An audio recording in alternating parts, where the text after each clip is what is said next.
Les doy la más cordial bienvenida a este webinar. Les habla Daniel González de Nefos IT.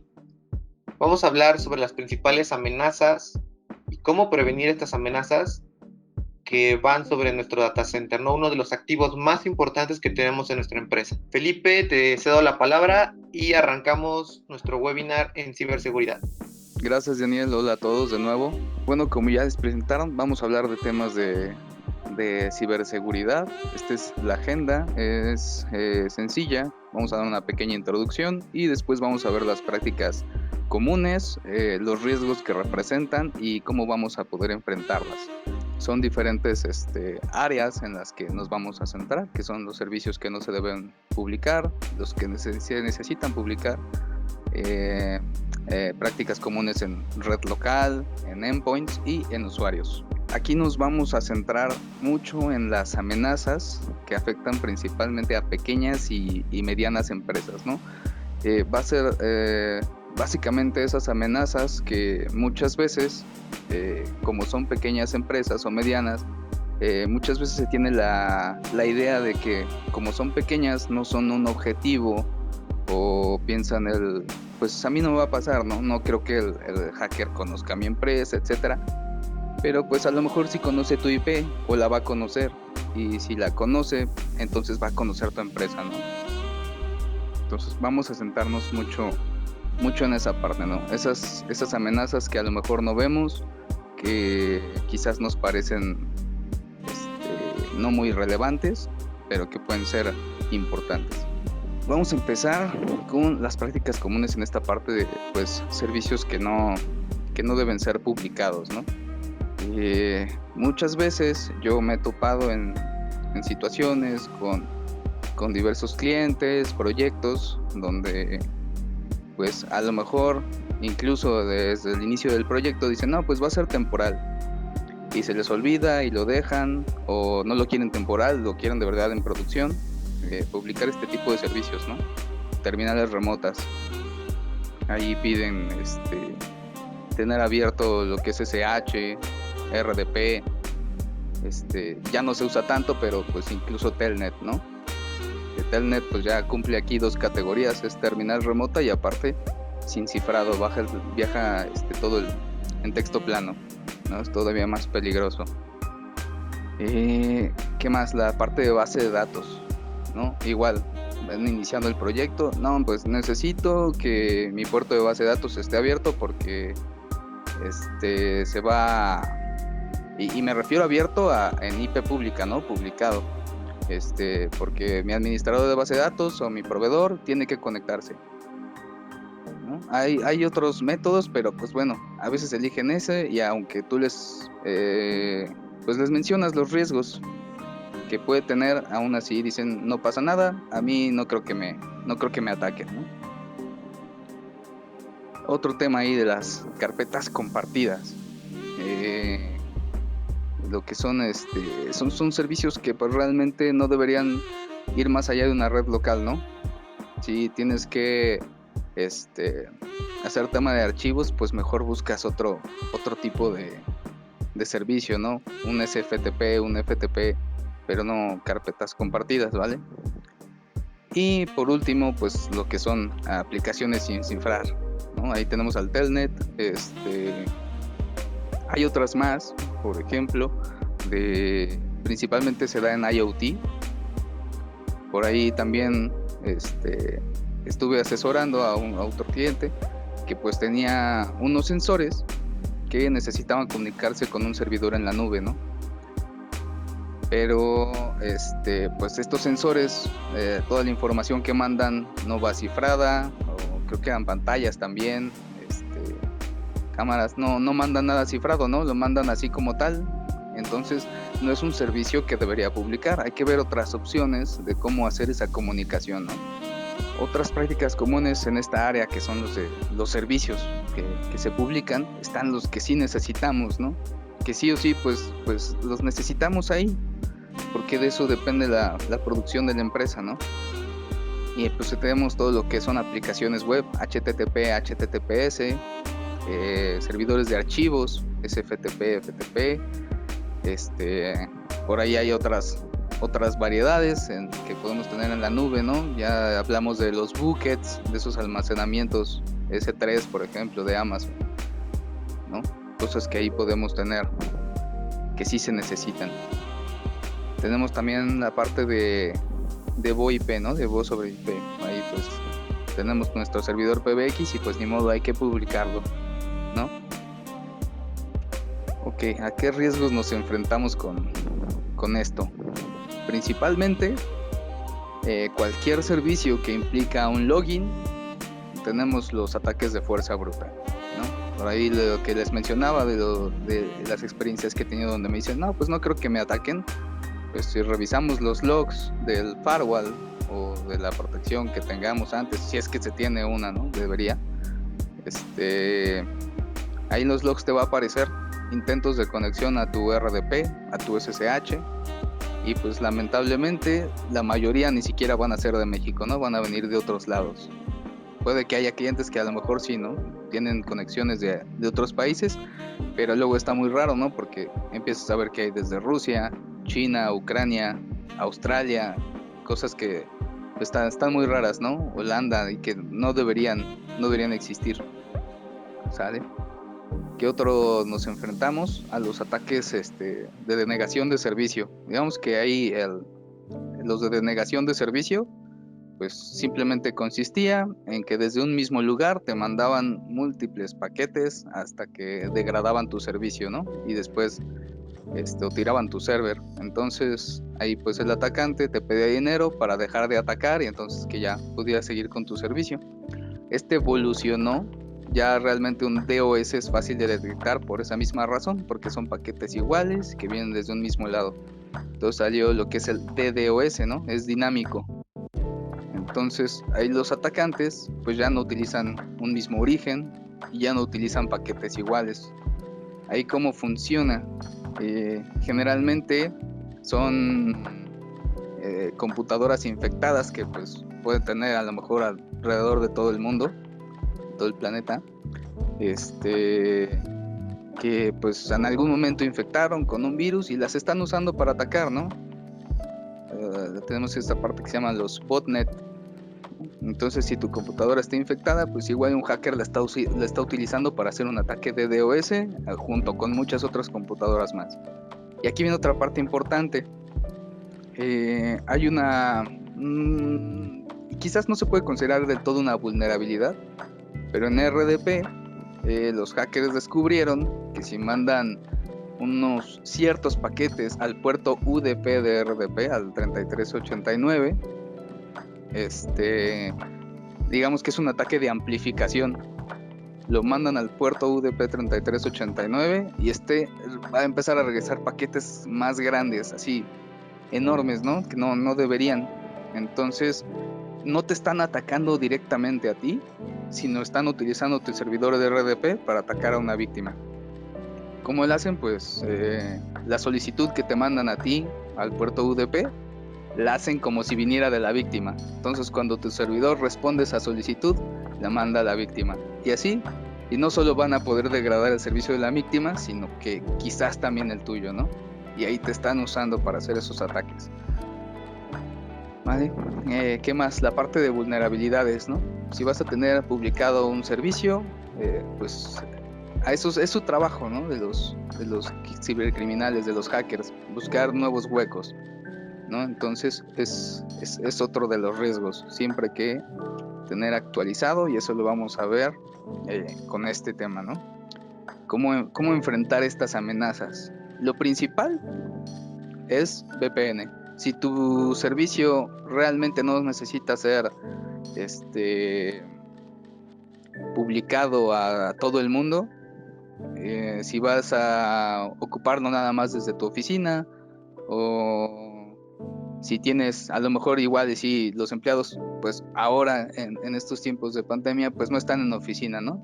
Pero podemos ponerle una VPN site to site hacia tu oficina, o una VPN cliente-servidor, ¿no? Para esto, ¿qué necesitamos? Para esto principalmente se necesita un router o un firewall de nueva generación capaz de construir una VPN ya sea, si es site to site, necesitas uno en el sitio principal, o bueno, donde está tu servicio, y uno en tus oficinas, ¿no? Para establecer ese túnel. Y ya pues todos los que estén en tus oficinas van a poder acceder a esos servicios. Sí va a ser a través de internet, pero va a ir en un túnel cifrado. Entonces pues no hay probabilidad de ahí de que alguien lo intercepte tan fácilmente, y aparte pues tu servicio no puede ser accedido desde otro lado más que no sea por VPN, ¿sabes?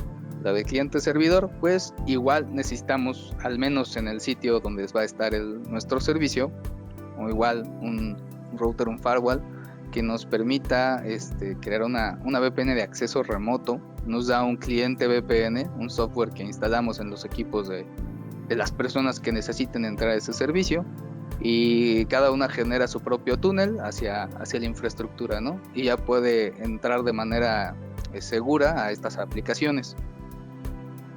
¿Sale? ¿Qué más tenemos? La parte de IPS. Aquí también, para estas partes que son de pequeñas, medianas empresas, pues estos módulos IPS pues ya vienen en la mayoría de los firewalls de nueva generación, ¿no? No tienes que comprar un Hyperva o algo así, nivel Enterprise, ¿no? Puedes comprar un firewall de nueva generación. Si nada más tienes un branch office, una oficina pequeña o algunas sucursales, pues puedes comprar un firewall de estos más o menos desde 10,000 pesos en promedio, y pues ya con eso puedes proteger tus servicios que tienes, ¿no? El IPS, ¿en qué consiste? Es un Intrusion Prevention System. También está lo que es IDS, pero yo prefiero recomendar un IPS, ¿no? Porque el otro, como lo dice su nombre, IDS, Intrusion Detection System, lo detecta, ¿no? El ataque tiene que estar pasando para que lo detecte. El IPS lo previene, tiene una base de datos como de reglas, de firmas, de IPs catalogadas como maliciosas, también por comportamiento, ¿no? Entonces, este IPS nos puede ayudar a detectar estos ataques de DDoS, ¿sale? Porque estos de DDoS, pues es más difícil detectarlos, ¿no? Porque vienen de diferentes lugares, diferentes paquetes. Entonces, con los IPS que traen los firewalls de nueva generación, pues traen esta parte de análisis por comportamiento, ¿no? Entonces esto ya nos permite bloquear los ataques antes de que lleguen a nuestro servidor, se quedan en el firewall, ¿vale? Con IPS, pues principalmente lo que más se usa para proteger es HTTP y HTTPS. Ya tiene reglas predefinidas, no hay que ser un experto para ponerlas. Puedes tener ahí, hay un set de reglas en diferentes marcas que dice: para proteger un servidor, ahí es, lo pones y ya te pone todas las reglas necesarias para vulnerabilidades conocidas, ataques conocidos, todo lo que sea, y también no conocidos. Te pone ahí un set de reglas para proteger un servidor de IIS, por ejemplo. También te sirve para RDP, e incluso si tuvieras que publicar base de datos, también puede protegerlo el IPS, ¿no? ¿Qué más tenemos por aquí? Mantener actualizado el sistema, lo que les comentaba de las vulnerabilidades, ¿no? Siempre tratar de tenerlo más actualizado tu sistema con los últimos parches de seguridad, pues es lo más recomendable. Pero yo sé que muchos me dirán: oye, pero pues no puedo estar reiniciando mi servidor a cada rato porque llega un nuevo parche, ¿no? O ¿qué tal si mi aplicación no funciona con ese nuevo parche de seguridad, ¿no? ¿Qué tal si algo cambió que ya no funciona? Bueno, aquí hay algo muy bueno. Hay unos software de protección de endpoints que pues también tienen protección para servidores. Estos agentes, estos software se instalan directo en tu servidor y nos pueden ayudar a hacer un parche virtual de estas vulnerabilidades que detecte, ¿no? Tiene igual, es parecido, más bien es un antivirus casi por así decirlo, como el que tenemos normalmente en casa. Entonces escanea, ¿no? Busca vulnerabilidades en tu equipo. Entonces tiene igual su set de firmas, de reglas, su base de datos de vulnerabilidades conocidas, y entonces dice, ay, mira, tú tienes, por ejemplo, no sé si hace como en el 2017, 2018, por ahí más o menos recuerdo, hubo un ransomware que no sé si conocieron, que le llamaban el WannaCry. Bueno, también, a ver, creo que era una variante, pero atacaba principalmente al puerto 445, el SMB de carpetas compartidas de Windows, ¿no? Entonces, pues, si en red local tenías carpetas compartidas, ransomware, pues ya estabas expuesto, ¿no? Y peor aún, quienes publicaban este protocolo de SMB, pues todavía peor, ¿no? Que si hay un hacker lo detectaba, pues le metía el ransomware por ese puerto y pues ya te secuestraban tu equipo, ¿no? Entonces, pues era una vulnerabilidad que tenía ahí Windows, ¿no? Entonces, igual y este software que les menciono, agarra, escanea, detecta esa vulnerabilidad y dice, oye, mira, no has actualizado tu sistema y pues por aquí puede entrar alguien, ¿no? Entonces, pues no te preocupes, en lo que tú ves cuando lo actualizas, yo le voy a poner aquí un tapón, tú tranquilo.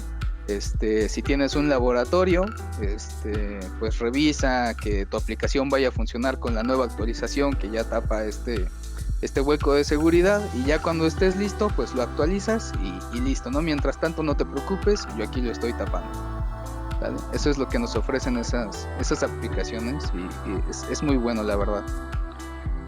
Y por último tenemos lo que es el autenticación multifactor, factor múltiple, ¿no? Entonces, digamos que tenemos que publicarlo, ¿no? Una nota, por ejemplo, esto que es lo de la terminal remota, ¿no? Pues ya lo publicaste y pues si logran robar, no sé, las credenciales o algo, pues si tenemos activada la autenticación multifactor, pues no pasa nada, porque aunque tengas las credenciales, ¿qué crees? Pues me tienes que pasar este token que se generó desde una aplicación del celular, ¿no? Entonces ahí ya no va a pasar. Y no solo eso, podemos sumar todos estos para todavía alcanzar una seguridad más elevada, ¿no? Incluso hasta en VPN, ¿no? Tienes tu RDP, tu SSH, solamente entras por VPN y ya, ¿no? Nos quitamos ese riesgo de tenerlo publicado. Pero todavía tenemos el riesgo de que alguien le roben su contraseña y entren a nuestros servidores, ¿no? Entonces, supongamos que se la roban, pero pues ya tenemos autenticación multifactor del lado de la terminal remota. Pues ya, para empezar, primero tenían que robarse las contraseñas para entrar a la VPN. Segunda, robarse las contraseñas del servidor. Y tercera, pues no pueden obtener tan fácil el token, ¿no? Porque o es físico o es una aplicación móvil que está casada con un hardware, con un celular, ¿no? Ya es más difícil. Y aparte de todo eso, podemos también activar autenticación multifactor a nivel de la VPN, ¿no? Entonces ahí aumentamos las capas de seguridad y hacemos todavía menos probable, si tenemos sistemas muy críticos que lo requieran, que nos puedan vulnerar. Vamos a ver lo que son estas prácticas comunes que he visto que muchos tienen en red local. Muchas veces llegas y te encuentras con que no hay VLANs, están combinados los servidores y los endpoints, los usuarios celulares, a lo mejor ya hasta a los invitados les pasan la contraseña del Wi-Fi, o igual y si tienen su Wi-Fi para invitados, pero aunque tengan eso, de todos modos comparten la misma red, ¿no? Entonces ahí son bastantes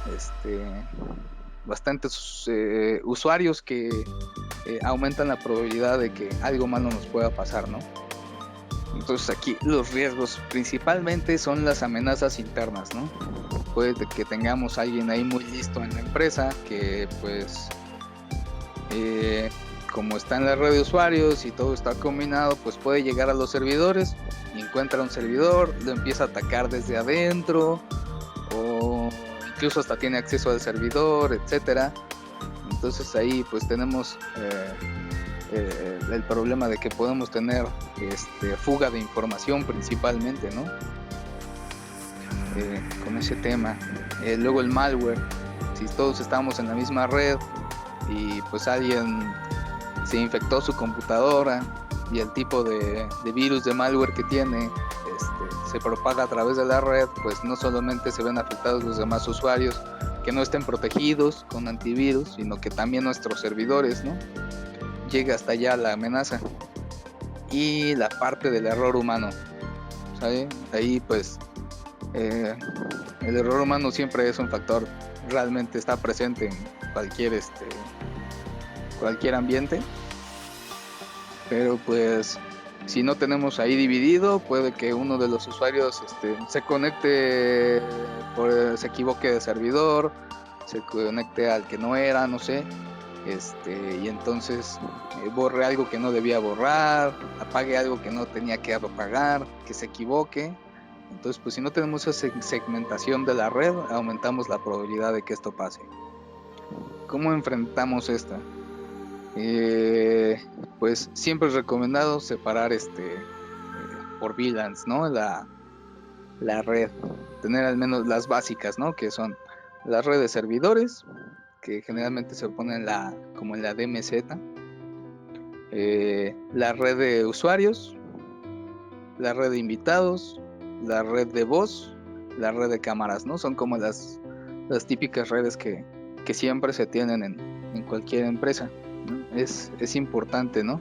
Ahí está una gráfica que pues todavía tiene más divisiones, ¿no? Pero por ejemplo ahí tenemos la de invitados hasta abajo, que pues solamente tiene acceso a internet, a todo lo demás no puede llegar, ¿sale? Eso es con las VLANs, y también la importancia de las políticas de firewall, ¿sale? Porque pues sí, ya separamos, pero igual necesitamos que pues los de sistemas, el personal de sistemas sí pueda alcanzar los servidores, pero su compu, su equipo de ellos no va a estar conectada a la red de servidores, van a estar en la de usuarios a lo mejor. Entonces podemos hacer más granular la protección y permitir que solo los equipos que son de el área de sistemas puedan alcanzar la red de servidores en la parte de administración, ¿no? A lo mejor. Y que los empleados que necesiten los servicios solo puedan igual acceder a los servidores, pero a ciertos puertos, ¿no? Que no puedan entrar al servidor como tal, sino que consulten, no sé, un servicio web, un FTP, algo que tengas publicado ahí a nivel privado en tu servidor, y así irlo haciendo granular, ¿no? Que no puedan entrar de todo y ver todos los servidores, a lo mejor nada más tienen que ver uno de los servidores o dos. Entonces ahí podemos filtrar por IP, por servicio, y todavía podemos aumentarlo aún más la protección.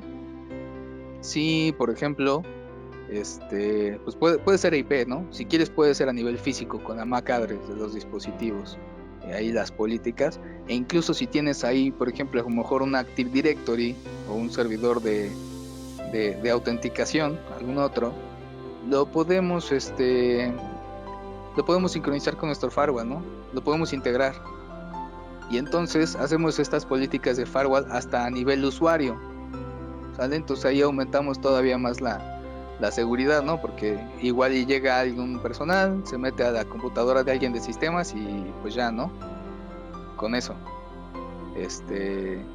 Pero ya con esta parte a nivel de usuario, pues todavía quitamos un poquito más el riesgo, ¿no?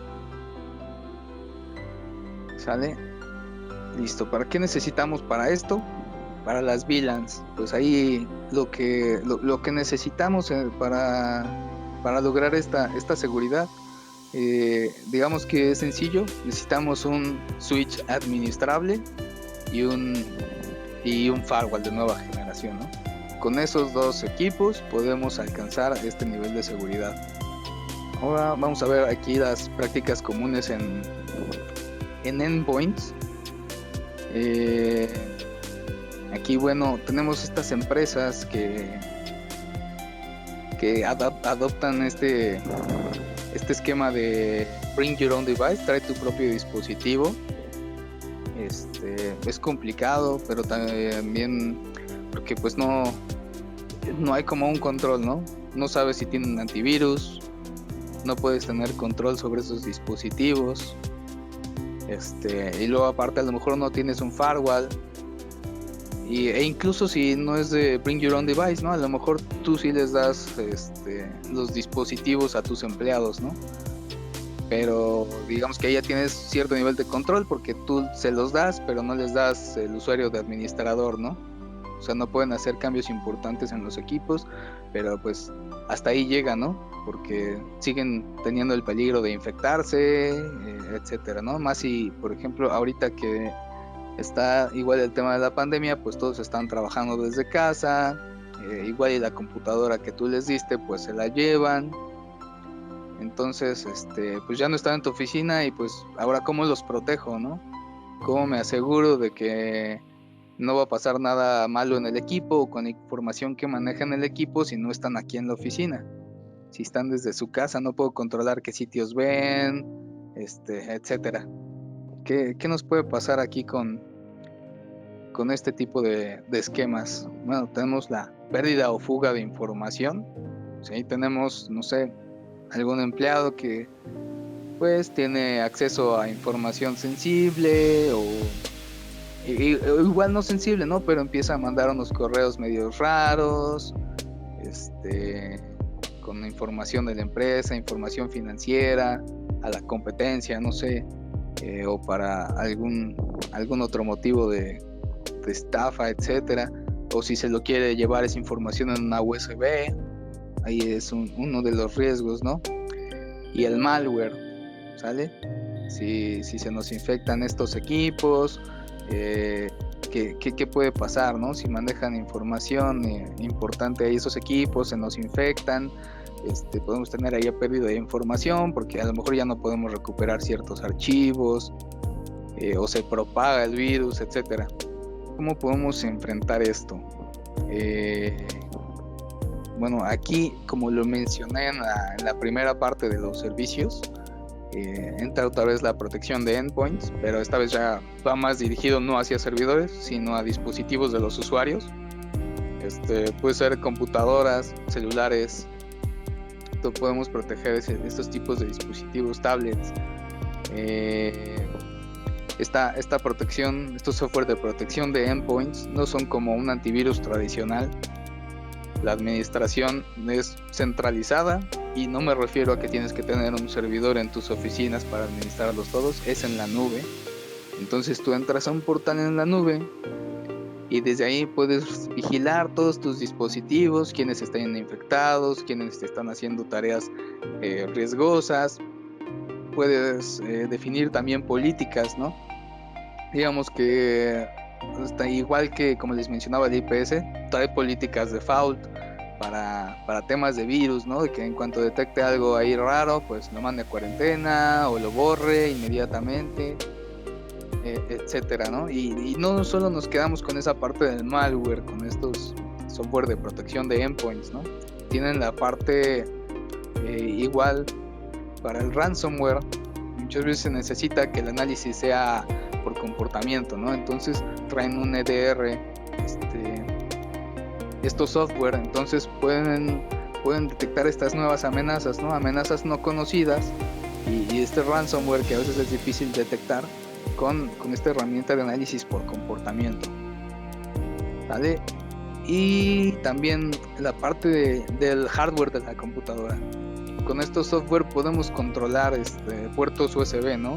A lo mejor pues es la computadora de la persona de, no sé, un área que no necesite usar puertos USB, ¿no? No tiene por qué estar metiendo memorias ni guardando información, entonces podemos bloquear los puertos, ¿no? Entonces, aunque ellos conecten algo, pues no va a leerlos ni a guardar nada, ¿no? Quedan bloqueados completamente los puertos USB. Estos software también nos ofrecen, digamos, ahí ya cubrimos una parte de lo que es fuga de información ahí por USB, pero también tenemos la parte de protegernos. Tienen paquetes de Data Leak Prevention, esto software, claro, depende ahí del licenciamiento, pero se puede tener, donde podemos poner ciertas políticas, ¿no? Por ejemplo, de mail, que no nos vayan a poner, no quieran mandar archivos confidenciales o algo así por correo electrónico. Podemos poner reglas con palabras clave, por tipos de archivo que quieran compartir a través de correo electrónico, para que no se nos vaya a ir información importante por ahí. ¿Ok? Y incluso también tienen filtrado web estos software de endpoint. Puedes también tú definir por grupos de dispositivos, ¿no? Aplicar las políticas. Igual la gente que está en almacén pues no necesita ver Facebook, ¿no? Entonces se queda bloqueado para la gente que está en almacén, pero pues los jefes sí, ¿no? Eso sí pueden. Entonces, pues creas el grupo de dispositivos o de usuarios que son los jefes, los gerentes, no sé, y ahí sí les permites que puedan ver redes sociales, ¿no? Por ejemplo. Y la parte de filtrado de email, digamos, ya hablamos ahorita un poquito de Data Leak Prevention sobre email, pero en la parte de filtrado de email es al revés. Ahora no vamos a vigilar tanto lo que sale, sino lo que entra. ¿Ok? Entonces, para esta parte del filtrado mail, podemos tener esta parte del spam filter, bueno, spam, para detectar spam. Entonces, para esto hay dispositivos, appliances dedicados a este trabajo, ¿no? Al análisis de esta parte del filtrado mail, pero no es necesario, ¿no? También podemos alcanzarlo con estos firewalls de nueva generación que ya les mencionaba, desde 10,000 pesos más o menos, dependiendo del licenciamiento, podemos tener filtrado mail, ¿no? Entonces, con eso evitamos que nos lleguen correos a nuestros empleados ahí sospechosos, igual de los que son de ransomware. ¿Por qué? No sé si supieron, el año pasado me parece que se cayeron varios bancos. Bueno, pues esto fue por un ransomware que atacaba una vulnerabilidad de VMware. En particular, secuestraba el almacenamiento de tus servidores. Entonces, pues al secuestrar tu almacenamiento, pues ya tus servidores pues no pueden entrar, no pueden leer información, y pues te quedas sin sistema, obviamente. Y pues ya, pues piden el rescate, ¿no? ¿Cómo entró este ransomware hasta allá? Está difícil, ¿no? Porque no creo que los bancos tengan publicado el acceso al hipervisor o no sé, ¿no? No creo que esté publicado. Entonces, si entraron a los bancos fue porque a lo mejor alguien les ayudó a entrar, o fue un error humano, ¿no? Alguien que se metió a los servidores, ahí en la misma red de servidores, y desde esos servidores se puso a consultar su correo electrónico, dio un clic que no debía dar, y entonces pues llegó el ransomware, ¿no? Entonces es importante ahí esta parte del filtrado mail también, no solo para los usuarios digamos que no son de sistemas o que no tienen acceso a los servidores, sino también por ejemplo evitar con un firewall que de la red de servidores se pueda consultar servicios de correo electrónico, al menos por web, ¿no? No te puedes conectar a Outlook por la web, o Google Gmail, ¿no? Entonces, y a lo mejor me van a decir ahorita, oye, pero mi servidor de correos, etcétera. Bueno, pues ahí aplicamos diferente, ¿no? Digamos que tu servidor de correos pues no necesita el acceso como tal web a Outlook, ¿no? Porque o a otros de esos, porque trabaja en otro protocolo, ¿no? En SMTP o IMAP, no sé. Entonces, ahí aplicamos la parte de filtrado mail. ¿Sale? Ahí podemos aplicar la detección de spam o de cosas sospechosas sobre esos protocolos, que los analice, y ya, ¿no? Tu servidor de correos sigue funcionando con normalidad, y tus otros servidores pues no tienen por qué estar accediendo a ese correo electrónico. A lo mejor tus otros servidores sí envían correo electrónico, ¿no? A lo mejor tienes un servidor ahí, un servidor web que no sé, necesita mandar un correo electrónico, pero lo está haciendo por SMTP, ¿no? Digamos, ahí él no tiene que abrir correos, solo enviarlos. Entonces ahí no le afecta que le quitemos acceso por web a consulta de correo electrónico, ¿sale? Con eso evitamos bastantes cositas. Y con ese mismo firewall, aparte de que ya tenemos el filtrado web en la parte de los endpoints, pues podemos tenerlo a nivel firewall, ¿no? Entonces protegemos mientras están en la oficina, y con el software de endpoint, ahora que no están en la oficina la mayoría por el tema de la pandemia, pues también los protegemos, ¿no? El filtrado web no significa simplemente bloquear sitios que no queramos que hagamos, sino también la parte de sitios no seguros, ¿no? Ahí podemos evitar que entren a sitios sospechosos, maliciosos. Igual es una base de datos, es un servicio de suscripción donde continuamente se está actualizando con sitios conocidos y por conocer que pues resultan sospechosos o que no son aptos, ¿no? Para que los vean los empleados. Aquí hay otro tema, digamos, sensible, ¿no? Porque si estás en el esquema de Bring Your Own Device, pues tampoco le puedes imponer como lo de bloquear puertos USB, porque pues el dispositivo es del trabajador, ¿no? Pero al menos sí podemos protegerlo de amenazas, ¿no? Igual, ok, no te bloqueo tus puertos, puedes ver a Facebook, puedes así, pero pues mira, al menos déjame protegerte contra sitios maliciosos, ¿no? Contra correos maliciosos. ¿Sale? Listo, con esto acabamos esta parte de los endpoints. Otra cosa se me olvidó, ahí de lo que mencionaba también de los servers, de bloquear vulnerabilidades con parches virtuales, también funciona para las PCs de estos de los usuarios, ¿no? Igual si tienen por ahí otra vulnerabilidad, no han actualizado el sistema, también nos puede ayudar a tapar esos agujeros. Disculpe la interrupción, Felipe, ¿sí? Tenemos una pregunta. Claro, nos pregunta Liliana Ramírez, referente a este tema que estamos abordando, para atender su pregunta de una vez antes de continuar. Y nos pregunta Liliana, ¿se puede bloquear los puertos USB y seguir ocupándolos con dispositivos como escáner, mouse, impresoras, etcétera?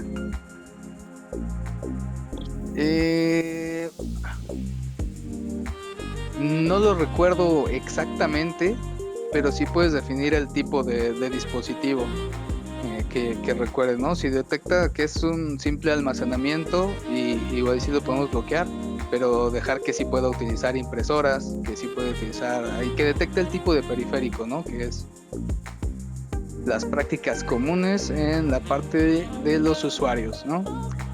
Ya vimos que muchos de los factores que nos amenazan pues están en capas más abajo, ¿no? Pero uno muy importante, y el que yo creo que es la mayor causa de problemas de seguridad, es capa 8, ¿no? Usuarios. ¿Sale? Ya ahorita en la pasada pues ya hablamos un poco de eso, cómo evitar que los usuarios nos vayan a comprometer, ¿no? Con esta parte del filtrado web, el filtrado mail, evitar que den clic en cosas que no deberían, ¿no? Ahora hablaremos en concreto ya de los usuarios, ¿sale? He visto también otras prácticas comunes en empresas donde tienen un solo usuario para una aplicación o un dispositivo, algo importante, ¿no? A lo mejor ahí para administrar un servidor hay un solo usuario, y pues ese usuario es el superadmin, ¿no? El root. No tiene permiso para hacer todo, y pues todo el personal de sistemas lo comparte, ¿vale? Igual en un firewall, en un switch, es de un solo usuario, todos pueden entrar a hacer cambios, y no solo en dispositivos sino en plataformas, en un Office 365 todos utilizan el mismo usuario de administrador, entonces todos pueden ver correos, borrar usuarios, etcétera. ¿Vale? ¿Y qué más tenemos? Autenticación simple o de un solo factor. Muchas veces pues ya nada más es usuario y contraseña y listo, no te pide nada más.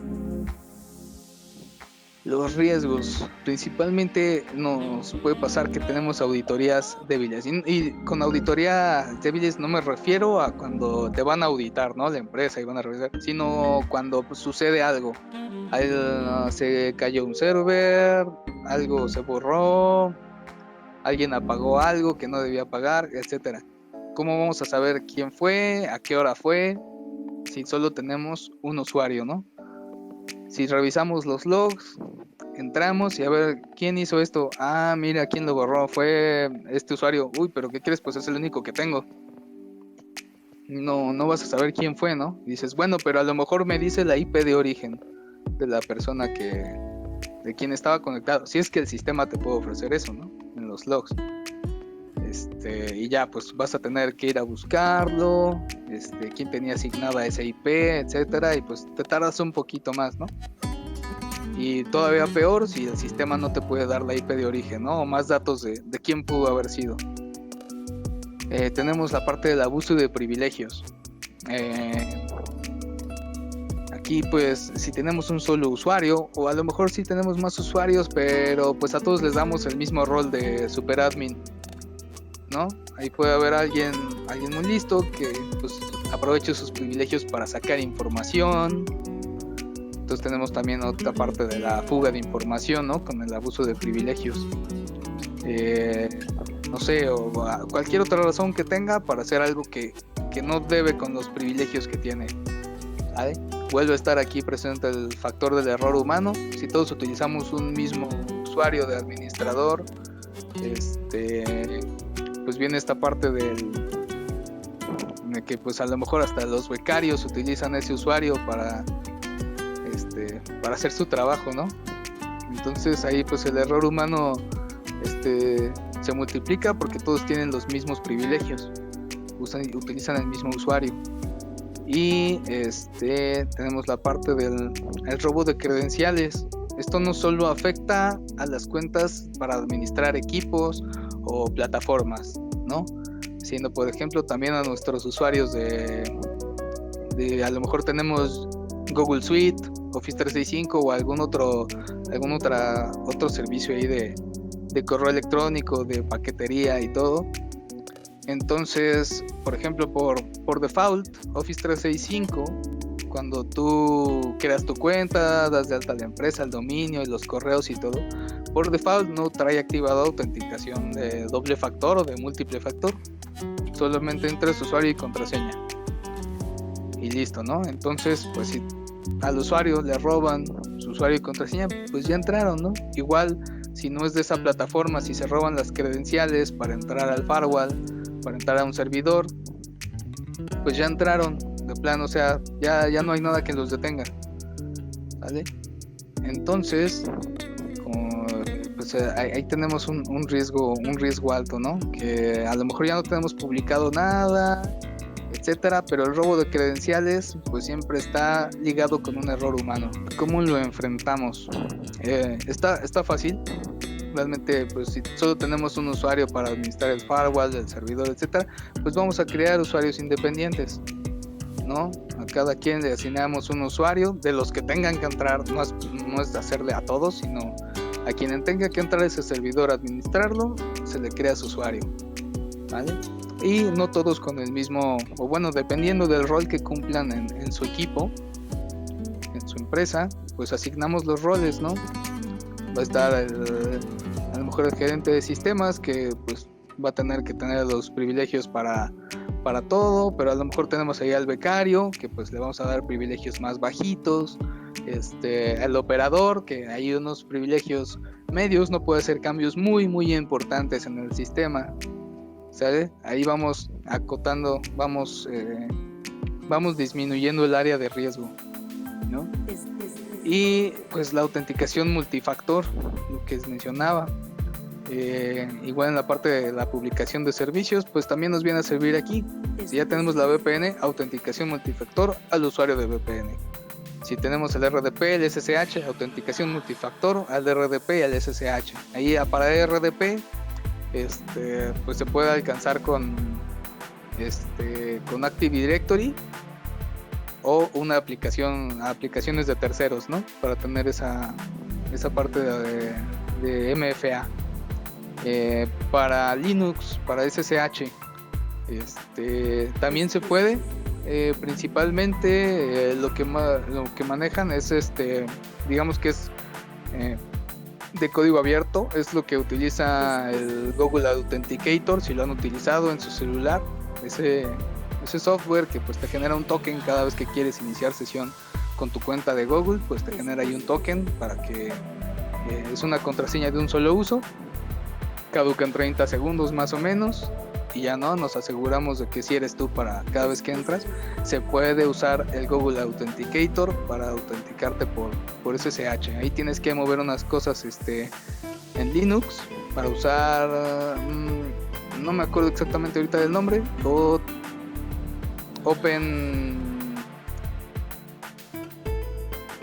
no, ya se me olvidó, pero es OTP algo así, Open no sé qué Tools. Eso te sirve para activar autenticación multifactor en Linux, ¿no? Y puedes utilizar el Google Authenticator o una aplicación hecha en casa, o alguna otra, ¿no? Y pues aparte de que está en terminal remota, ponemos la autenticación multifactor a nivel VPN. Ahí esa pues nos da el mismo fabricante del que nos da la VPN. Y por último, la autenticación multifactor a nivel usuario de la plataforma que vayamos a tener, ¿no? Ya sea Office 365, Google Suite o alguna otra que podamos tener por ahí. Está bien activar la autenticación multifactor, al menos que sea de doble factor, ¿no? Porque igual dices múltiple factor ya es usuario, contraseña y token, ¿no? Ese es de doble factor. Pero ya a lo mejor se te hace mucho activar un tercer factor, ¿no?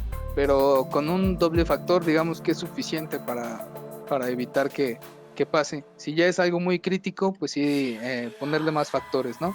Es usuario, contraseña, token, mensaje al celular, correo electrónico a otra cuenta, etcétera, ¿no? Ahí vamos aumentando los factores que se necesitan para poder iniciar sesión, si es que fuera necesario ese nivel de seguridad.